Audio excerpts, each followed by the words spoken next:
উচ্চ বেতন এবং বিভিন্ন সুযোগ সুবিধার প্রলোভন দেখিয়ে প্রতারণামূলকভাবে ৩০ বাংলাদেশি যুবককে রাশিয়ায় পাঠানোর অভিযোগে প্রবাসী কল্যাণ ও বৈদেশিক কর্মসংস্থান মন্ত্রী আরিফুল হক চৌধুরীর নির্দেশে ৩টি রিক্রুটিং এজেন্সির লাইসেন্স প্রত্যাহার ও জামানত বাজেয়াপ্ত করা হয়েছে।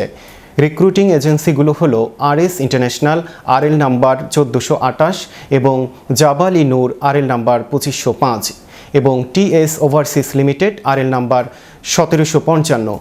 এ বিষয়ে প্রবাসী কল্যাণ ও বৈদেশিক কর্মসংস্থান মন্ত্রী আরিফুল হক চৌধুরী কঠোর হুঁশিয়ারি দিয়ে বলেন, দেশের নাগরিকদের জীবন ঝুঁকিতে ফেলা এবং প্রতারণামূলকভাবে বিদেশে পাঠানোর মতো জঘন্য অপরাধের সাথে জড়িত কোনো চক্র, সংস্থা, ব্যক্তি বা গোষ্ঠীকে ছাড় দেওয়া হবে না।